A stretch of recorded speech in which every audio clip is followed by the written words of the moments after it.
नमस्कार दोस्तों, आज हो गई है 5 जून और जो बड़ी खबरें हैं, मुख्य समाचार हैं, एक एक करके चलेंगे। आगे इस वीडियो में जानेंगे, जहां पर दोस्तों पहली बड़ी खबर आप लोगों को बताएंगे। पीएम मोदी को लगा है तगड़ा झटका। पश्चिम बंगाल में अब वैक्सीन सर्टिफिकेट पर पीएम मोदी की जगह सीएम ममता बनर्जी की लगेगी तस्वीर। जी हां दोस्तों, बड़ी खबर है, आप लोगों को बताते चले। कोरोना वैक्सीनेशन के बाद मिलने वाले सर्टिफिकेट पर पीएम मोदी की तस्वीर को लेकर के रार लगातार जारी है। अब पश्चिम बंगाल की मुख्यमंत्री ममता बनर्जी सरकार ने फैसला किया है कि यहां राज्य की तरफ से होने वाले तीसरे चरण के वैक्सीनेशन में 18 से 44 साल के लोगों को वैक्सीनेशन के बाद सीएम ममता की तस्वीर वाले सर्टिफिकेट दिए जाएंगे। ममता सरकार की तरफ से यह कदम ऐसे समय में उठाया गया है जब कुछ महीने पहले टीएमसी ने वैक्सीनेशन सर्टिफिकेट पर पीएम मोदी की फोटो को लेकर के बीजेपी और पीएम मोदी की आलोचना की थी। तो वहीं दोस्तों, इससे पहले छत्तीसगढ़ में भी ऐसा ही देखने को मिला था, जहां पर छत्तीसगढ़ सरकार ने भी ऐसा ही फैसला किया था और कहा था कि वैक्सीनेशन सर्टिफिकेट पर अब यहां पर मुख्यमंत्री भूपेश बघेल की फोटो लगी होगी। ये यहां पर बड़ी खबर है। अगली अपडेट की तरफ चलते हैं दोस्तों। किसानों को सरकार दिल्ली से हरियाणा भेजना चाह रही है, उसकी चाल कामयाब नहीं होने देंगे, ये यहां पर कहना है राकेश टिकैत का। आप लोगों को बताते चलें, भारतीय किसान यूनियन के नेता राकेश टिकैत ने केंद्र सरकार पर बड़ा आरोप लगाया है। टिकैत ने कहा है कि केंद्र सरकार किसान आंदोलन को दिल्ली के विभिन्न सीमा क्षेत्रों से हटा करके जींद स्थानांतरित करवाना चाहती है। उन्होंने केंद्र को चुनौती दी है कि किसान सरकार की चाल को कामयाब किसी भी कीमत पर नहीं होने देंगे। राकेश टिकैत ने आगे कहा है कि हम दिल्ली को किसी भी सूरत में नहीं छोड़ेंगे।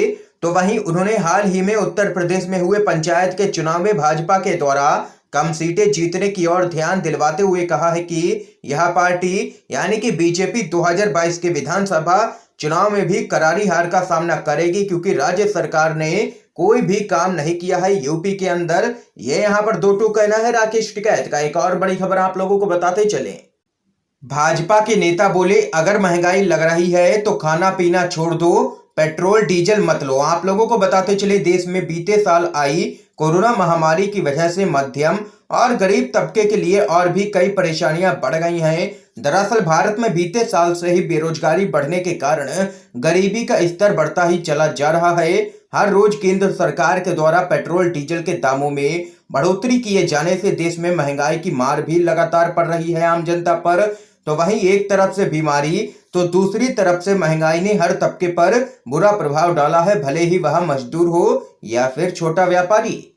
इसी बीच छत्तीसगढ़ के पूर्व मंत्री और भाजपा के नेता ब्रजमोहन अग्रवाल के द्वारा दिए गए एक बयान ने राज्य में सियासी सरगर्मियां तेज कर दी हैं। दरअसल बीजेपी के पूर्व मंत्री ब्रजमोहन अग्रवाल ने कहा है कि अगर लोगों को लग रहा है कि देश में महंगाई बढ़ रही है तो वह खाना पीना छोड़ दें और पेट्रोल भी भरवाना छोड़ दें। इस बयान के बाद भाजपा के नेता ब्रजमोहन अग्रवाल विपक्षी दलों के निशाने पर आ गए हैं। इस मामले में कांग्रेस के नेता जीतू पटवारी ने बीजेपी और देश के प्रधानमंत्री नरेंद्र मोदी पर तंज कसा है। उन्होंने कहा है कि ये हैं छत्तीसगढ़ भाजपा सरकार में कैबिनेट मंत्री रहे ब्रजमोहन और कह रहे हैं कि जिन्हें महंगाई राष्ट्रीय आपदा लग रही है वह लोग खाना पीना छोड़ दें, अन्न त्याग दें, पेट्रोल डीजल का उपयोग बंद कर दें। मोदी जी, यह अहंकार आप ही से प्रेरित है। जनता के जख्मों पर नमक कब तक छिड़कोगे आप? तो दोस्तों देख सकते हैं, ये है यहाँ पर बीजेपी के नेता जो कि कह रहे हैं कि अगर जिनको भी लगता है कि देश में महंगाई बढ़ गई है वह लोग खाना पीना छोड़ दे, पेट्रोल डीजल का उपयोग करना बंद कर दे। ऐसे नेताओं को लेकर के आप लोगों की क्या कुछ राय है, जरूर बता सकते हैं कमेंट बॉक्स में। इस बीच एक और बड़ी खबर सामने निकल के आ रही है दोस्तों।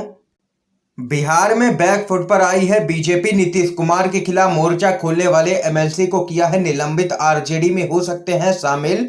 आप लोगों को दोस्तों बताते चलें, बिहार में बीजेपी के नेता और विधान पार्षद यानी कि एमएलसी टुन्ना जी पांडे को मुख्यमंत्री नीतीश कुमार पर लगातार निशाना साधना महंगा पड़ गया है।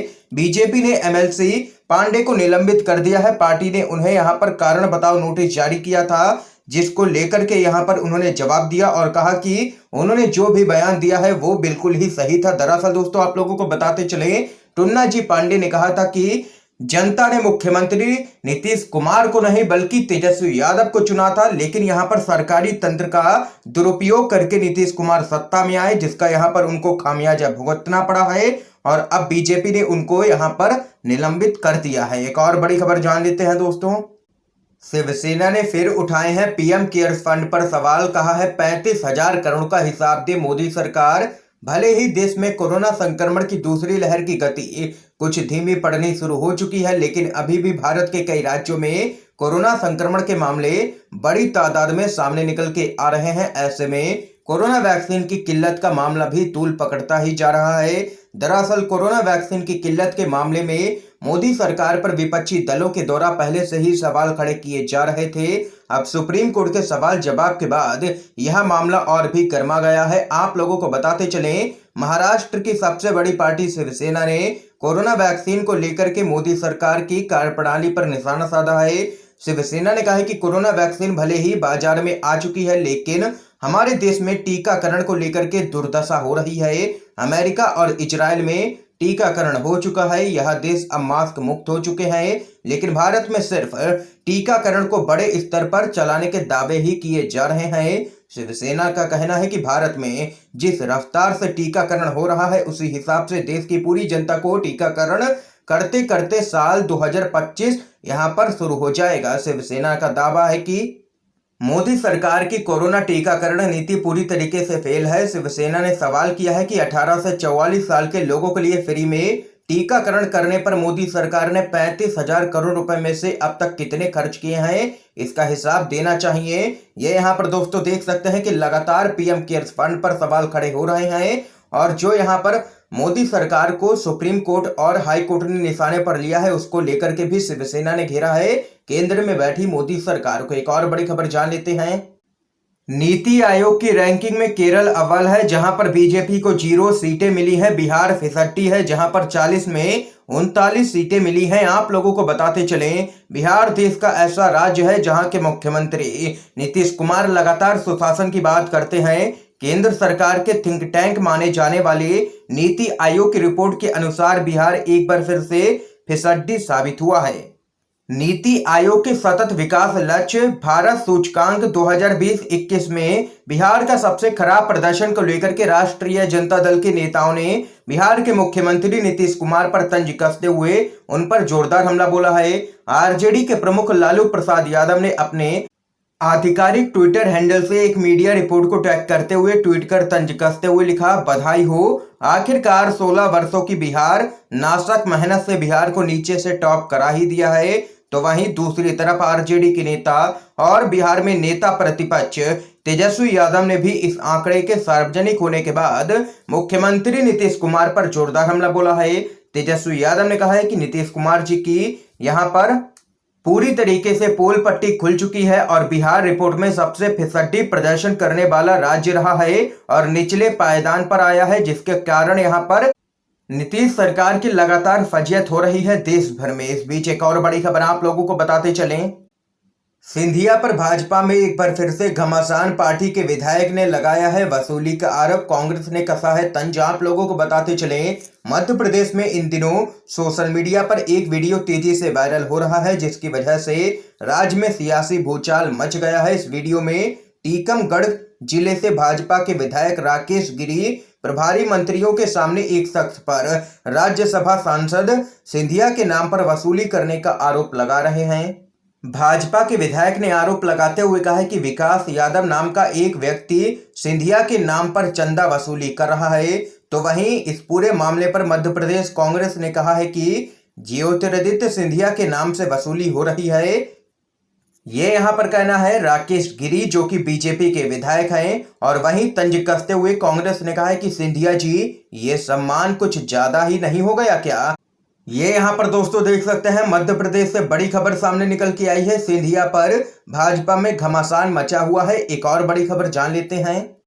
रागिनी नायक पर अशोभनीय टिप्पणी का मामला, भाजपा के नेता गौरव भाटिया के खिलाफ थाने में शिकायत की गई है दर्ज। आप लोगों को बताते चलें, बीजेपी के राष्ट्रीय प्रवक्ता गौरव भाटिया और कांग्रेस की राष्ट्रीय महिला प्रवक्ता रागिनी नायक एक टीवी डिबेट में शामिल हुए थे। चर्चा के दौरान बीजेपी के प्रवक्ता ने अशोभनीय टिप्पणी करना शुरू कर दिया। डिबेट की फुटेज अब वायरल हो रही है। तो वहीं कांग्रेस के विधि विभाग ने अशोभनीय टिप्पणी को लेकर के सिविल लाइन थाने में शिकायत दर्ज करवा दी है। एफआईआर करवाई गई है यहां पर गौरव भाटिया के खिलाफ।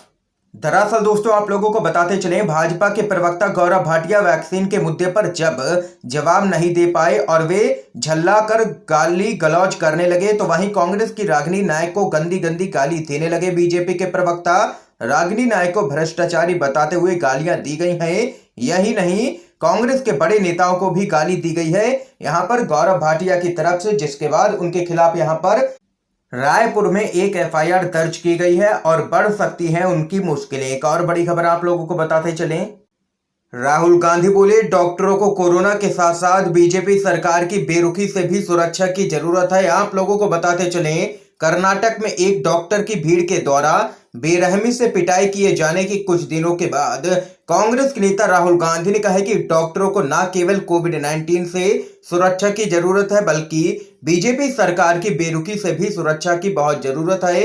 उन्होंने ट्वीट किया, डॉक्टरों को यहां पर बीजेपी सुरक्षा मुहैया नहीं करा पा रही है। और यहां पर राहुल गांधी ने आगे कहा है कि बचाने वालों को बचाओ। ये यहां पर राहुल गांधी ने घेरा है बीजेपी सरकार को। दोस्तों आज की तमाम बेहद बड़ी खबरें थी जो हमने आप लोगों तक पहुंचाई हैं। अगर आप लोगों को ये वीडियो पसंद आया हो तो लाइक कीजिएगा, ज्यादा से ज्यादा इस वीडियो को शेयर कीजिएगा ताकि आप सभी के दोस्तों भी इन खबरों को जान सकें। वीडियो देखने के लिए दोस्तों आप सभी का बहुत बहुत धन्यवाद।